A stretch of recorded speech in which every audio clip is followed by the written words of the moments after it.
Je dois d'abord vous dire que chaque fois que nous vivons un événement en présence de cette croix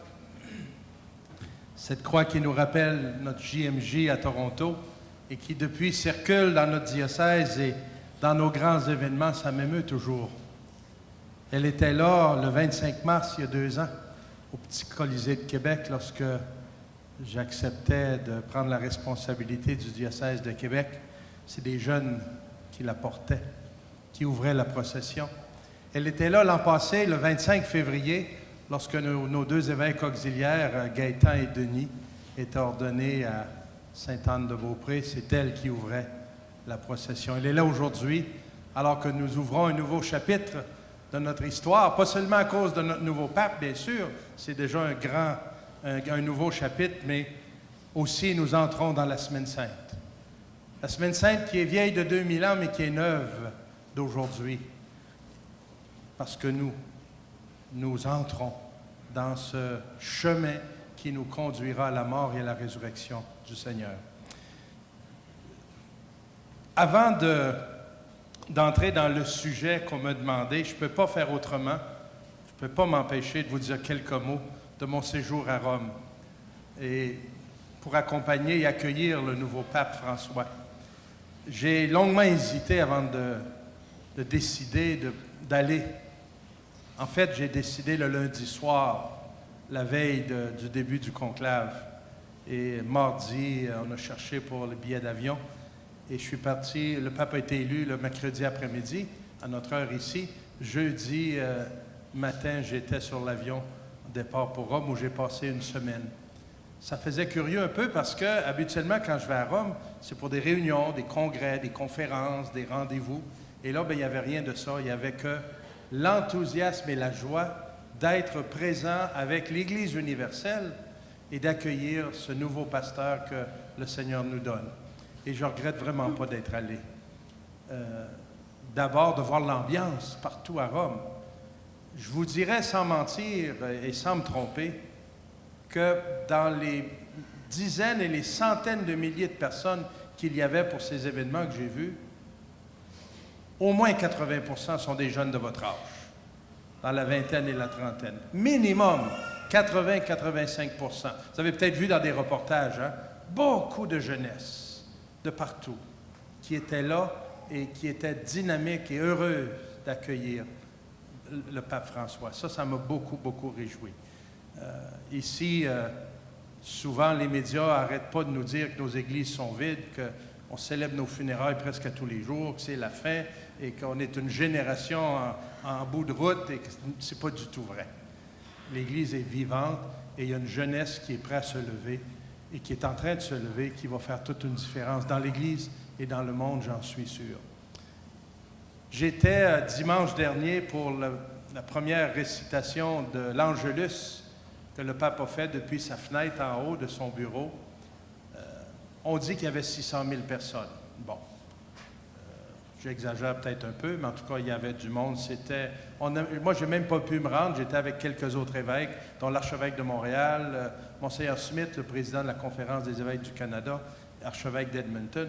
On n'a même pas pu se rendre à la place Saint-Pierre. On était sur la grande rue de la Conciliazione, en plein milieu de la rue, debout comme des sardines, tassés, mais heureux d'être là. C'était vraiment des gens qui parlaient toutes sortes de langues autour de nous et qui étaient là pour entendre. Je voyais le pape peut-être gros de même, à travers des échafaudages des médias. Oh, peut-être gros de même, enfin. Mais il y avait partout sur les rues d'immenses écrans et un excellent son. Alors, on a pu le voir de près sur les écrans, mais juste le fait d'être là et de le voir. Mardi, c'était la fête de Saint-Joseph, mais la fête de l'inauguration de son ministère. Cette fois-là, je n'étais pas dans la foule, mais parmi les évêques, sur le haut, pas tellement loin du pape. Il y avait le pape, les cardinaux, et ensuite derrière, tous les évêques et archevêques. J'étais là sur la place Saint-Pierre. Très heureux aussi de le voir d'un peu plus près. Comme beaucoup de gens, moi, ce qui me frappe énormément de ce pape, et ça a été dit et redit, et son humilité, sa simplicité. Vraiment, là, ça parle plus fort que ses discours. Je ne suis pas sûr que si je vous demanderais de me répéter des phrases que vous avez entendues, qui vous ont frappé du pape François, vous n'en auriez beaucoup. On ne se souvient pas beaucoup peut-être de ce qu'il a dit jusqu'à date, mais tout le monde se rappelle de ses gestes, de ce qu'il a fait. Que le moment où il a été élu et s'est présenté devant la place Saint-Pierre, devant des centaines de milliers de personnes, avant de bénir les gens, qu'est-ce qu'il a fait? Priez le Seigneur qu'il me bénisse. Ça, là, ça parle plus fort que des homélies d'une demi-heure et des conférences d'1 heure. Ce simple geste-là. À Rome, vous savez, on entend toutes sortes de choses. Les gens parlent et on entend des confidences parfois ou des anecdotes, moi en tout cas, qui m'ont réjoui. Ça montre la simplicité, l'humanité de cet homme-là. Il y a une dame qui est infirmière, qui est en voiture le lendemain du conclave, le lendemain de l'élection. Elle est dans sa voiture, elle s'en va faire des courses. Son cellulaire sonne, elle gare l'auto et elle répond « Oui, bonjour. Oui, bonjour, c'est le pape. Hein? » C'est vous, l'infirmière, qui avez pris soin des cardinaux âgés pendant le conclave et les cardinaux malades. Je veux vous dire merci. C'est beau, hein? Tout ça. Merci d'avoir fait ça. C'est tellement beau. Il a téléphoné à son dentiste en Argentine pour lui dire « Je veux m'excuser, mais je ne serai pas au rendez-vous qu'on a de cédule. » C'est vrai. Il a téléphoné aussi au kiosque de journaux où il allait acheter le journal à tous les matins. C'est une famille qui appartient à ce petit kiosque depuis des générations. Il a téléphoné pour dire « Vous n'aurez plus besoin de me garder le journal, je ne passerai plus le prendre à tous les matins. » Des choses tellement simples, mais qui révèlent un homme qui, comme François d'Assise, veut être proche des gens, veut vivre l'Évangile et en témoigner. En tout cas, moi, je suis enthousiaste et très heureux de ce nouveau pasteur qui nous est donné. Et je pense qu'on va vivre de jour en jour, d'heure en heure, des surprises à n'en plus finir. Juste sa façon d'être dit tellement de l'Évangile. Il y a un journal anglophone, de je ne sais pas trop où, au Canada, qui m'a demandé un article.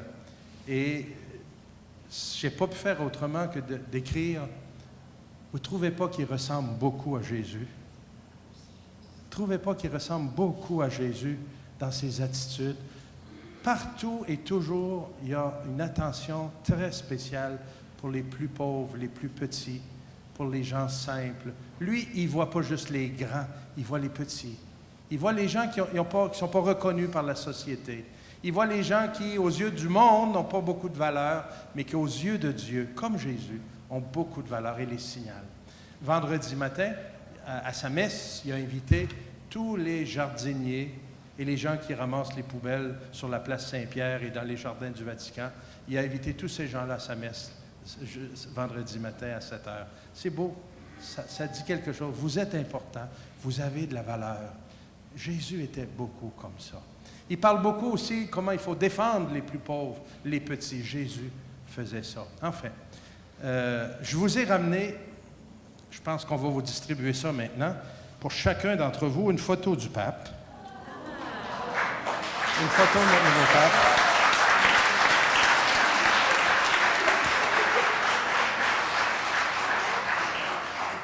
S'il vous plaît, distribuez ça. Il y en a une pour chacune d'entre vous. Pas deux, mais il y en a au moins une. Hein? Parce que dans les valises, il n'y avait pas de place pour en emmener beaucoup. Et ça me fait plaisir que vous en ayez une. C'est la photo, la première photo qui a été prise de lui, où on le voit sur le balcon, la main soulevée et le grand sourire. Bien. Je vous inviterai à vous mettre debout pour écouter un texte de l'Évangile.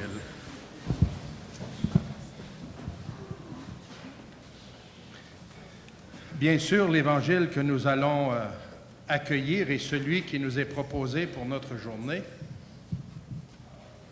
Tiré de l'Évangile selon saint Matthieu, le dernier chapitre, les derniers versets de l'Évangile selon saint Matthieu. Mettons-nous un peu dans le contexte.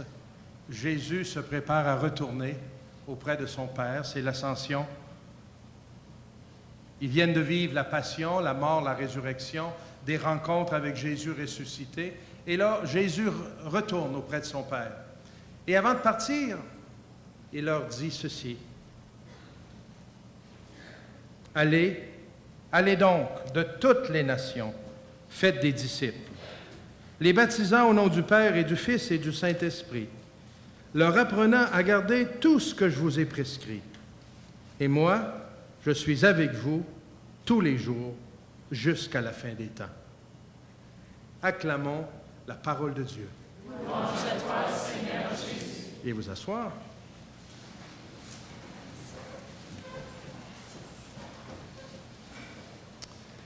La réflexion que je veux partager avec vous cet après-midi n'est pas d'abord la mienne, elle est celle du pape Benoît XVI, qui avait déjà, avant de renoncer à son ministère, préparé un message que vous avez dans votre cahier tout au long. Je veux juste le commenter et voir comment on peut le recevoir chez nous ici, ce grand message du pape Benoît XVI. D'abord, ce qui m'a frappé, c'est l'urgence qu'on retrouve dès le point de départ dans le message du pape Benoît XVI. L'urgence que vous, les jeunes, vous devriez ressentir de témoigner de l'existence de Dieu dans votre vie. L'existence de Dieu et d'en témoigner et de pouvoir, auprès des autres jeunes et partout où vous êtes, révéler au monde la foi qui vous habite. Benoît XVI va jusqu'à dire « Il en va de l'avenir de l'humanité, de l'importance de témoigner de notre foi. » Mais là, comment faire? Jusqu'où on doit aller dans ce témoignage, dans cette proclamation de notre foi? Comment faire? Quoi faire? Jusqu'à quelle limite dois-je aller? Jusqu'où on va pour présenter notre foi?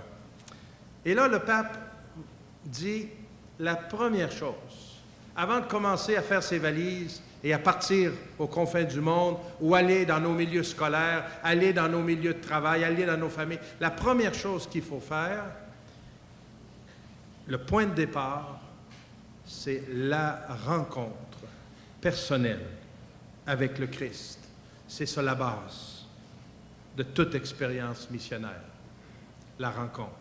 Car nous, chrétiens, nous, catholiques, nous ne sommes pas des vendeurs de produits, nous ne sommes pas des pédaleurs qui passent par les rues pour vendre de la marchandise, nous ne sommes pas là pour convaincre les gens, nous sommes d'abord des témoins, témoins comme les premiers apôtres et les disciples d'une rencontre. Et c'est parce que nous rencontrons le Christ, parce que nous l'avons rencontré, parce qu'il est entré dans notre cœur et dans notre vie, que nous voulons en témoigner. Mais le point de départ, c'est la rencontre. Il faut laisser le Christ nous attirer à lui, nous aimer, nous combler. Il faut laisser le Christ nous séduire et nous entraîner afin de devenir des témoins dans le monde. Vous savez probablement que parmi les derniers mots de Jésus dans l'Évangile, il y a ce mot « allez ». Mais parmi les premiers mots de Jésus de sa vie publique, il y a un autre mot aussi important. « Venez. Venez à ma suite. Venez à moi. » Si nous voulons aller, si nous voulons être porteurs de cette bonne nouvelle, nous devons accepter d'abord ce premier pas décisif, fondamental, de nous laisser attirer à celui qui dit « Viens. Viens, viens à moi, approche-toi de moi, mets-toi à mon école, viens vivre la rencontre qui peut changer ta vie. » Et là, le pape Benoît XVI, dans son message, dit, cette rencontre peut se vivre de bien des façons, selon les personnes, selon les circonstances. Dans l'Eucharistie, on peut vivre une véritable rencontre avec le Christ. Dans le sacrement de la réconciliation, quel lieu exceptionnel pour nous approcher du Christ, nous laisser renouveler par lui afin de repartir. Dans la prière, dans l'écoute de la parole de Dieu, dans l'adoration eucharistique, autant de lieux où on peut vivre cette rencontre. Grâce à Dieu, chez nous ici dans notre pays, tous ces moyens sont disponibles Tous ces moyens sont disponibles et à la portée de la main. Quelle bénédiction! Si on veut participer à l'Eucharistie, il y en a partout, ou presque, à bien des heures et des jours. Nous avons le goût, le besoin de rencontrer le Seigneur dans le sacrement du pardon. Il y a des prêtres encore de disponibles, en nombre suffisant pour nous accueillir. Des lieux d'adoration, nous en avons plusieurs dans notre diocèse, dont un bon nombre perpétuel, jour et nuit, à longueur d'année. Quel cadeau! Mes amis, accueillons d'abord aujourd'hui, dans cette Journée mondiale de la jeunesse 2013, l'appel de notre pape émérite, Benoît XVI, qui écrivait il y a déjà quelques mois ce texte et qui disait, si vous voulez aller, commencez par venir à Jésus. Mettez-vous à son école.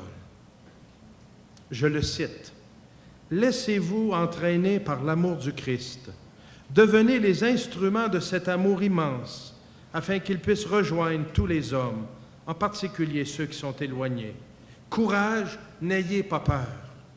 Oui, vous devez être bien plus profondément enracinés dans la foi que la génération de vos parents pour pouvoir résister avec force et détermination aux défis et aux tentations de ce temps. » Je trouve ça très, très fort que le pape ose dire cela à la génération d'aujourd'hui. Vous devez être plus profondément enracinés dans la foi que la génération de vos parents. C'est fort dire cela.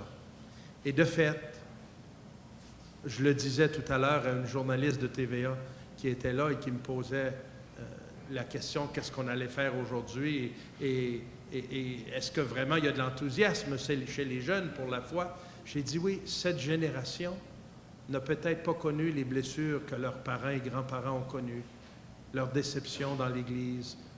Ils n'ont pas connu des moments difficiles que d'autres générations ont connus et ils ont le cœur très ouvert pour la foi. C'est pour ça que même si les nombres ne sont pas comme autrefois, moi je crois que l'intensité de votre témoignage de foi, de votre enracinement dans l'Évangile, dans le Christ, peut faire toute la différence et faire lever cette pâte humaine dans laquelle nous vivons. Maintenant, le pape dit, c'est beau ça, mais comment témoigner? Il dit en cherchant d'abord le dialogue, dans la simplicité et le respect réciproque, attentif aux personnes, savoir les écouter, les comprendre, les aider. Avez-vous remarqué que ce que suggère le pape, c'est quelque chose qui est accessible pour chacun d'entre vous, pour chacune? Il ne demande pas des grandes pirouettes théologiques et d'expliquer les trois personnes de la Sainte Trinité.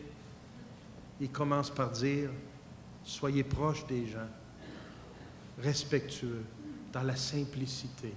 Votre vie devrait parler par elle-même. Je cite le pape encore. Le premier geste d'amour envers le prochain consiste à partager avec lui la source de notre espérance. Si tu te poses la question, comment puis-je témoigner de ma foi? Partage celui qui t'habite.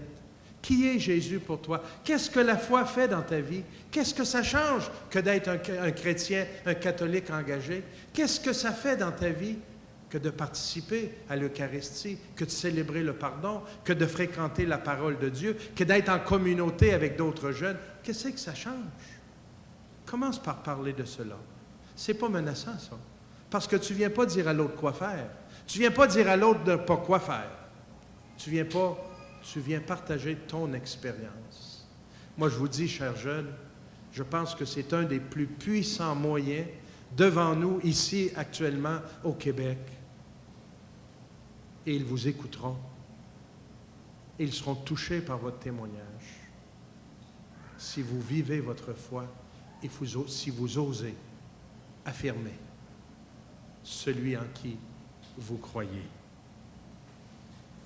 Il ne faut pas avoir peur d'inviter les gens à rencontrer le Christ vivant, en particulier dans sa parole et dans les sacrements. Il ne faut pas avoir peur, dit Benoît XVI. Jean-Paul II aimait dire souvent, la foi grandit quand on la donne. Ne restez pas seulement dans vos groupes d'appartenance, dans vos communautés nouvelles, dans vos petites équipes. Ne restez pas seulement là à vous ressourcer. Oui, c'est nécessaire, Oui, c'est fondamental. C'est un point de départ. Mais ne perdez jamais de vue que la mission de l'Église n'est pas d'abord entre nous. La mission de l'Église nous ouvre les horizons aux dimensions du monde.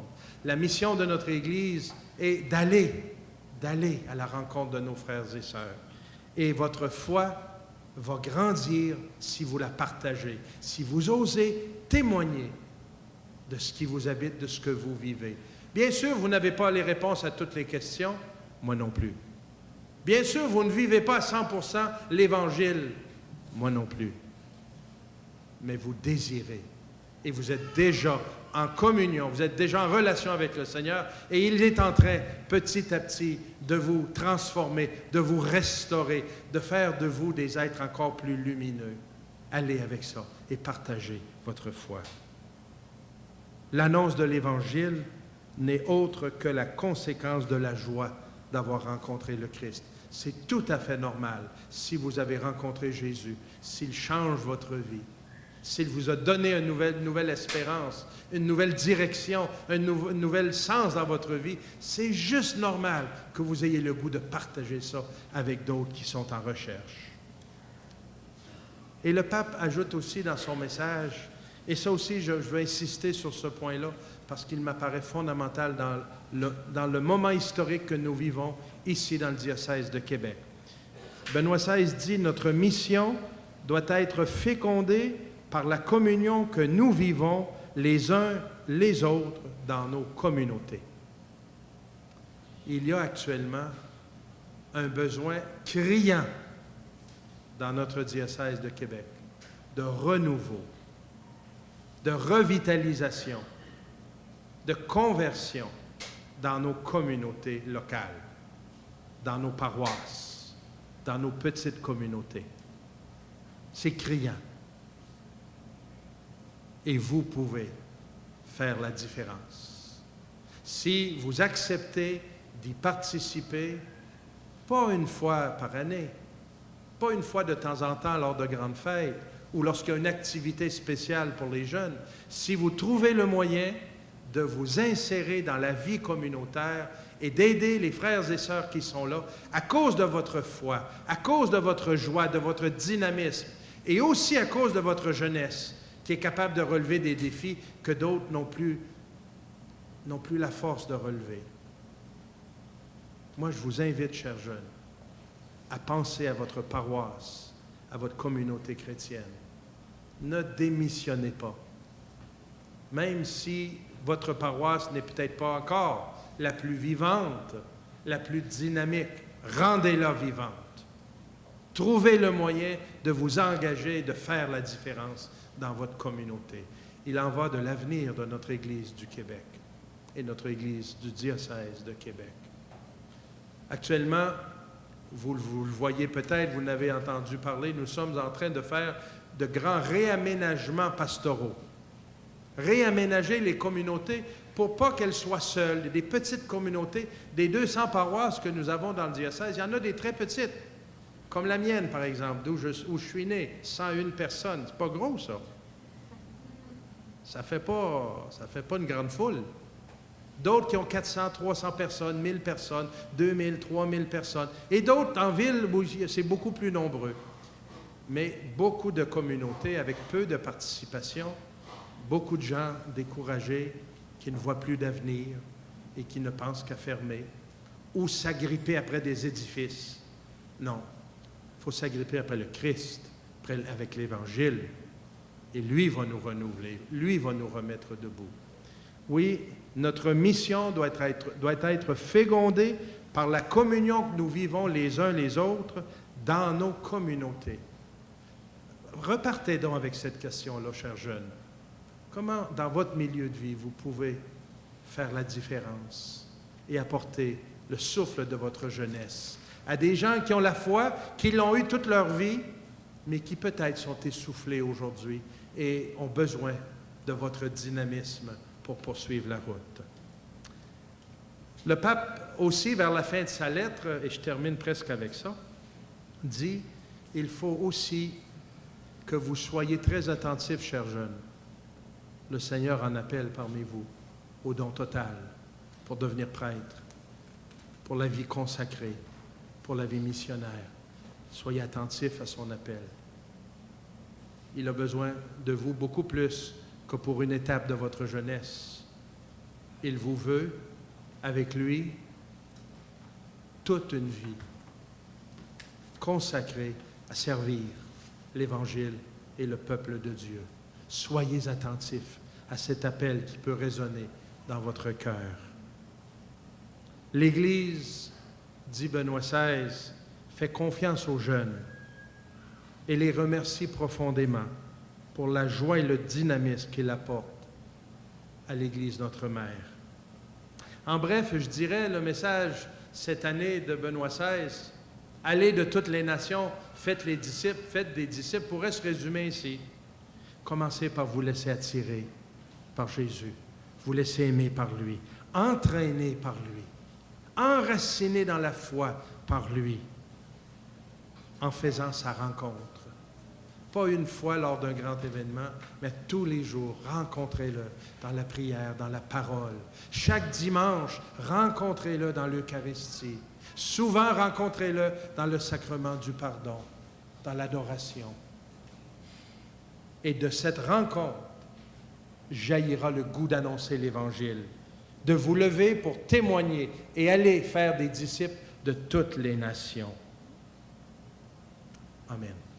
On m'a demandé pour cette deuxième partie, qui est un peu plus brève, d'abord de partir de mon témoignage de vie missionnaire ici, dans le diocèse de Québec et au Québec.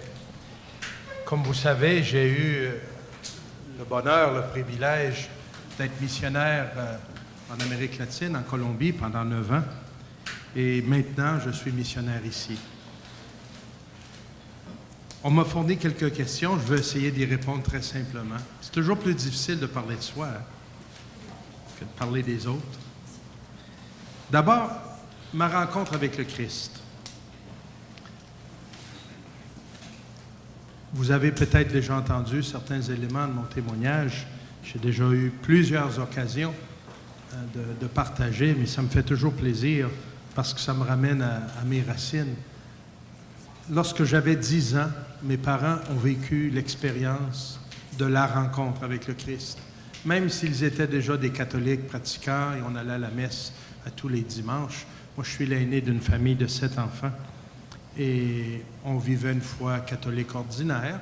On manquait jamais la messe et puis, bon, c'était du bon monde. Mais quand mes parents ont vécu cette fin de semaine de la rencontre, où ils ont fait une rencontre personnelle avec Jésus, où la parole de Dieu est entrée vraiment, pas juste comme une connaissance, mais comme une relation avec le Seigneur, ça les a changés individuellement, comme couple, et ça a changé profondément notre vie de famille. Ils ont commencé à partir de ce mois d'août 1967, ça fait 45 ans de ça déjà, chaque semaine à se réunir en petites équipes, pour partager l'Évangile. Et ils ont fait cela toutes les semaines pendant que je grandissais, 10, 11, 12 ans, 13 ans, 15 ans. Je les ai vus, moi j'ai quitté la maison, j'avais 17 ans, de façon définitive. Je les ai vus pendant ces 7 ans, toutes les semaines, partager l'Évangile. Parfois la réunion était chez nous, parfois était ailleurs, mais pour eux c'était fondamental ce lieu de rencontre avec d'autres pour partager, approfondir leur foi. Et j'ai vu combien ça changeait leur façon d'être avec nous. Mon père est devenu beaucoup plus tendre, beaucoup plus accueillant, de la façon qu'il traitait ma mère, de la façon qu'on vivait en famille. Ça a changé toute l'atmosphère. Alors, avant de comprendre ce qui s'était passé, je l'ai vu, j'en ai fait l'expérience. Vraiment rencontrer Jésus, ça, j'ai compris ça par la suite, ça change vraiment la vie. Ça change la direction d'une vie et d'une famille. Quand j'ai eu 16 ans, j'ai vécu ma première fin de semaine de retraite. C'était à l'époque une fin de semaine du renouveau charismatique avec un père au bloc qui était venu du Canada, le père Valérien Godette, qui avait animé une retraite et ça m'avait bouleversé parce que c'est là où moi j'ai vécu une rencontre particulière avec le Seigneur. Même si je le connaissais, puis j'apprenais à l'école et dans ma famille, tout ça, mais il y a eu une rencontre là qui a aussi touché. Et c'est là que la parole de Dieu est entrée définitivement dans ma vie. Je suis reparti de cette retraite-là avec une Bible, et tous les jours, je l'ai lu, approfondi, j'ai découvert comment c'est un chemin de vie. À 18 ans, c'est là où j'ai vécu, j'ai ressenti l'appel du Seigneur à vraiment le suivre, pas comme prêtre, mais comme laïc d'abord, comme membre de l'Institut séculier Pie X. Alors, à 18 ans, je terminais mes études secondaires. J'avais 1 an de collège de fait et j'ai répondu à cet appel et je donnais toute ma vie pour annoncer l'Évangile, pour en témoigner, pour vivre comme laïc au cœur du monde. Ce qui m'a beaucoup aidé dans toutes ces étapes-là, et je dirais particulièrement à partir de mes 18 ans, c'est d'avoir quelqu'un qui m'accompagnait spirituellement, un bon accompagnateur spirituel, qui m'a suivi une bonne 30aine d'années avant de devenir malade et puis être capable de m'accompagner convenablement.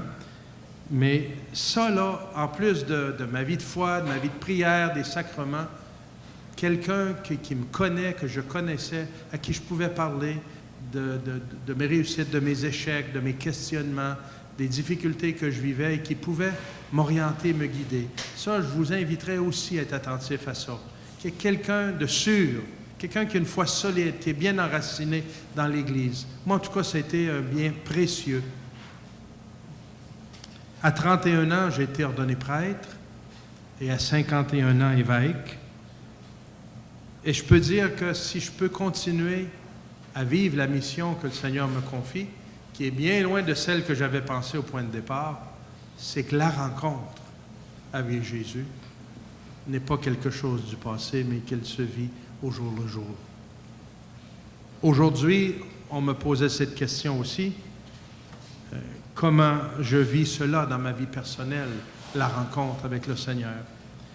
Je dirais, dans les événements de ma journée, la parole de Dieu a une place importante, l'Eucharistie, la réconciliation.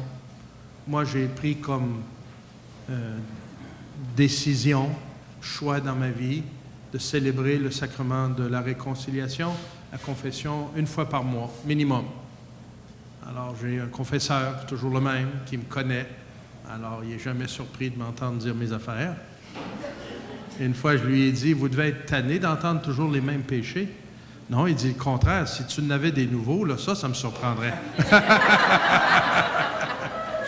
Enfin. Mais c'est là que je continue à rencontrer le Seigneur. La parole de Dieu de façon spéciale. La préparation à l'homélie de chaque jour. Souvent, nous, les évêques, on a célébré avec des grands groupes, hein, dans des paroisses, c'est des confirmations, c'est toutes sortes d'événements d'église. Et parfois aussi, on célèbre dans notre petite chapelle le matin à 7h15 à l'archevêché, où on est 2, 3, 4. Mais même si on est 2, à tous les jours, il y a homélie. On se prépare à partager. Hi, tu me fais... il reste 5 minutes, OK.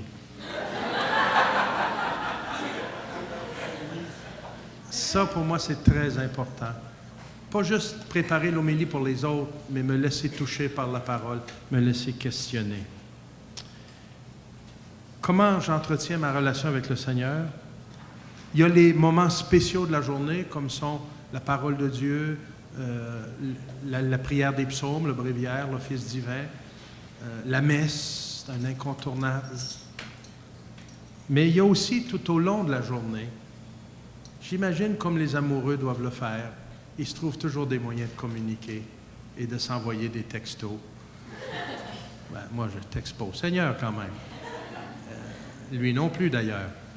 Mais on échange. Je lui parle. Dans mon bureau, si vous venez dans mon bureau au service diocésain, juste derrière mon bureau, il y a une Bible ouverte.